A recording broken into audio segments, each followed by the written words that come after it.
Assalamualaikum warahmatullahi wabarakatuh. Halo adik-adik kelas 5 yang hebat, semangat, dan luar biasa. Apa kabarnya hari ini? Hari ini kita lanjutkan pembahasan kita IPAS bab 3 tentang magnet, listrik, dan teknologi untuk kehidupan. Pada video pembahasan kali ini, yakni topik B, bagaimana cara mendapatkan energi listrik. Pada video sebelumnya, kita sudah belajar tentang apa itu magnet, jenis-jenis magnet, dan masih banyak yang lainnya ya. Sebelum kita lanjut belajar, jangan lupa untuk subscribe, like, dan bagikan kepada teman-teman. Ayo, kita belajar. Nah, tujuan pembelajaran pada video kali ini yakni yang pertama, peserta didik dapat mendeskripsikan apa itu energi listrik dan pemanfaatannya dalam kehidupan sehari-hari. Yang kedua, peserta didik dapat mendemonstrasikan bagaimana listrik diproduksi dan dialirkan. Yang ketiga, peserta didik mencari tahu ragam jenis pembangkit listrik. Untuk yang pertama, apa itu listrik? Nah, adik-adik pasti tahu apa itu listrik. Energi listrik adalah salah satu bentuk energi yang sering kita gunakan dalam kehidupan sehari-hari. Adanya energi listrik dan teknologi membantu kita sebagai manusia untuk menjalankan berbagai aktivitas seperti belajar, kemudian bekerja, memasak, membersihkan rumah, berkomunikasi, bepergian, dan lain sebagainya. Energi listrik sangat bermanfaat bagi kehidupan kita, seperti lampu yang berfungsi untuk menerangi rumah, kemudian televisi, kulkas, komputer, untuk mempermudah pekerjaan kita ya. Nah, pengertian listrik. Energi listrik merupakan energi yang berasal dari pergerakan benda yang sangat kecil yang disebut dengan elektron. Elektron bisa berpindah dari satu tempat ke tempat yang lain dan menciptakan arus listrik.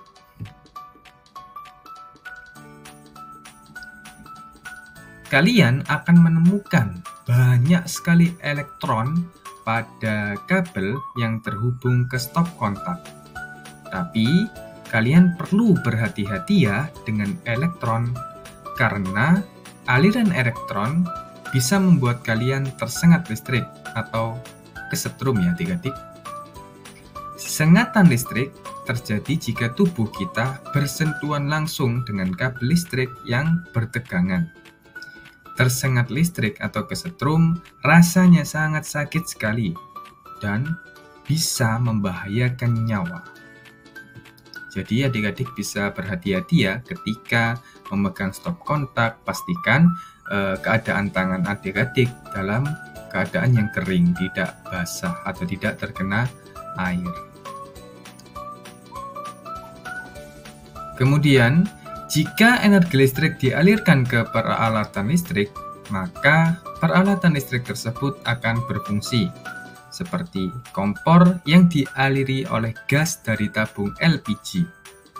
Peralatan listrik tertentu akan mengubah energi listrik menjadi energi lainnya. Contohnya seperti setrika, lampu, televisi, pompa air. Yang pertama yakni setrika. Setrika mengubah energi listrik yang didapatkan dari kabel stop kontak PLN menjadi energi panas. Kemudian televisi mengubah energi listrik menjadi energi bunyi dan cahaya sehingga dapat menghasilkan gambar dan suara. Yang ketiga, pompa air. Pompa air mengubah energi listrik menjadi energi gerak sehingga dapat mengalirkan air. Nah, jenis-jenis arus listrik yang pertama yakni listrik searah dan listrik dua arah. Apa itu listrik searah dan apa itu listrik dua arah? Kita akan bahas ya adik-adik. Berdasarkan jenis arus listriknya, listrik yang kita gunakan dalam kehidupan sehari-hari dibagi menjadi dua jenis, yakni arus listrik searah atau DC dan arus listrik dua arah atau AC. Listrik yang kita peroleh dari PLN termasuk arus listrik dua arah. Adapun energi listrik yang kita dapatkan dari baterai merupakan arus listrik searah. Nah, baterai merupakan contoh dari arus listrik searah, sedangkan PLN adalah contoh dari arus listrik dua arah. Betul sekali adik-adik. Nah, kita selanjutnya akan membahas pembangkit listrik. Sumber arus listrik dua arah bisa kita peroleh dari penyedia pasokan listrik seperti PLN. Kepanjangan dari PLN adalah Perusahaan Listrik Negara. PLN memiliki pembangkit listrik di berbagai daerah di Indonesia untuk memenuhi kebutuhan pasokan listrik di seluruh negeri. Seperti di Jawa Bali terdapat Paiton. Paiton merupakan pembangkit listrik yang ada di daerah Banyuwangi, adik-adik. Pembangkit listrik merupakan sebuah pabrik atau tempat yang berfungsi mengubah suatu energi menjadi energi listrik. Jadi pembangkit listrik bisa kita sebut sebuah pabrik atau tempat fungsinya mengubah suatu energi menjadi energi listrik. Jenis pembangkit listrik pun beragam, bergantung proses konversi perubahan energi listrik yang terjadi.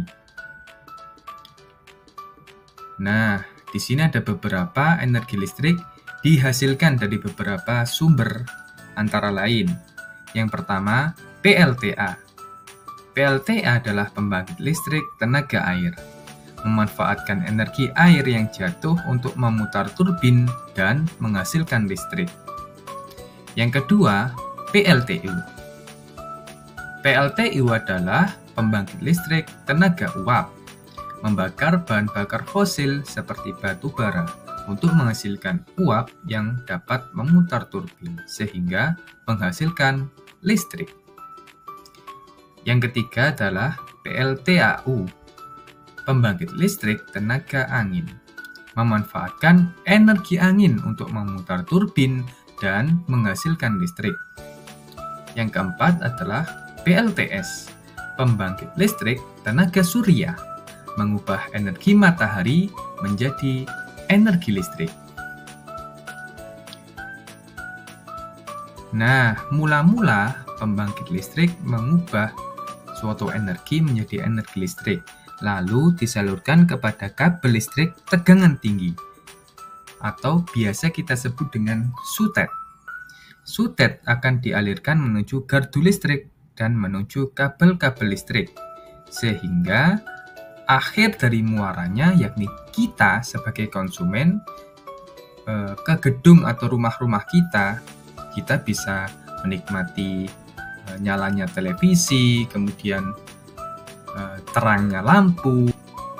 Nah, begitu ya adik-adik, dimulai dari pembangkit listrik, kemudian menuju kabel listrik tegangan tinggi atau sutet, ke gardu listrik, kemudian ke kabel-kabel listrik, lalu menuju ke rumah kita. Nah, terima kasih adik-adik yang telah menonton video kali ini. Jangan lupa untuk subscribe, like, dan bagikan kepada teman-temanmu ya. Wassalamualaikum warahmatullahi wabarakatuh.